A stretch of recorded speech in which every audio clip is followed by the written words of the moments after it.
Salut à tous, bienvenue sur Formation 5.0, la plateforme en ligne pour apprendre en moins de 5 minutes.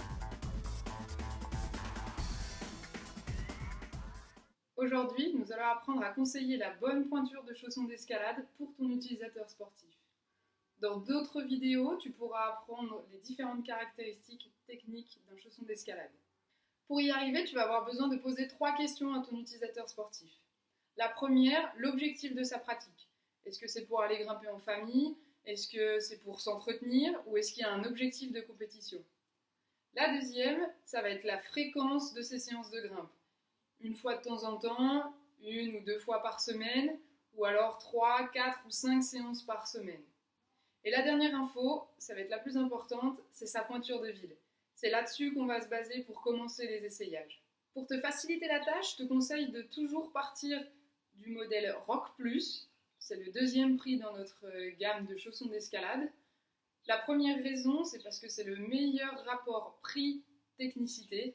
Et la deuxième, c'est parce que c'est la meilleure vente dans nos magasins. Donc imaginons que notre utilisateur sportif chausse un 40 en chaussures de ville. On va du coup lui donner à essayer une taille 40 sur le modèle Rock Plus. Et à partir de son ressenti, on va s'adapter.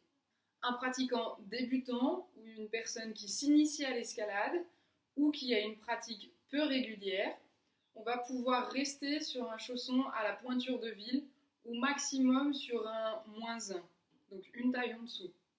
Le choix dépendra évidemment de son confort dans le chausson, comment son pied est placé et surtout comment il se sent à l'intérieur. Il faut qu'évidemment l'utilisateur sportif ait envie de s'appuyer sur ses pieds parce que c'est tout là la clé de la pratique. Pour un grimpeur un petit peu plus averti, donc soit qui se remet à l'escalade ou qui est déjà pratiquant depuis un petit moment, on va pouvoir descendre d'une pointure, voire de 2 pointures selon les modèles. Et bien sûr, le choix reste toujours basé sur son propre ressenti. Et enfin, le grimpeur expert ou le compétiteur, lui, pourra choisir 1, 2, voire 3 pointures inférieures selon les modèles. Mais rassure-toi, ce type d'utilisateurs, on les conseille rarement puisqu'ils savent parfaitement le type de sensation qu'ils doivent avoir dans leurs chaussons. Pendant les essayages de ton utilisateur sportif, voici 3 informations que tu peux lui donner. La première, l'importance d'avoir le pied serré dans un chausson, c'est que plus on réduit la mobilité des orteils, plus l'appui est solide et du coup, on a confiance dans nos appuis.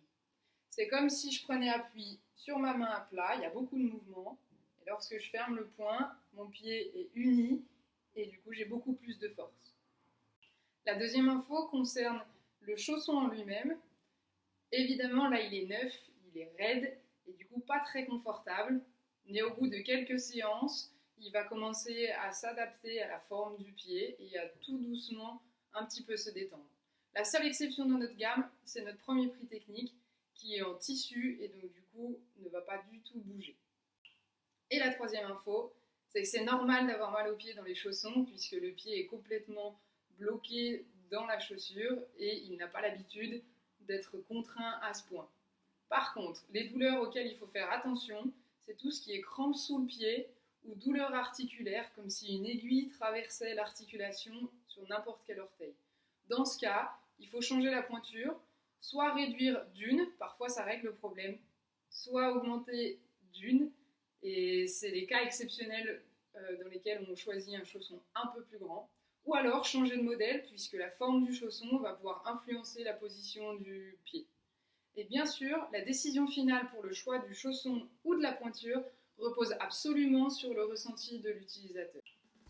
Tu es maintenant prêt à conseiller nos utilisateurs.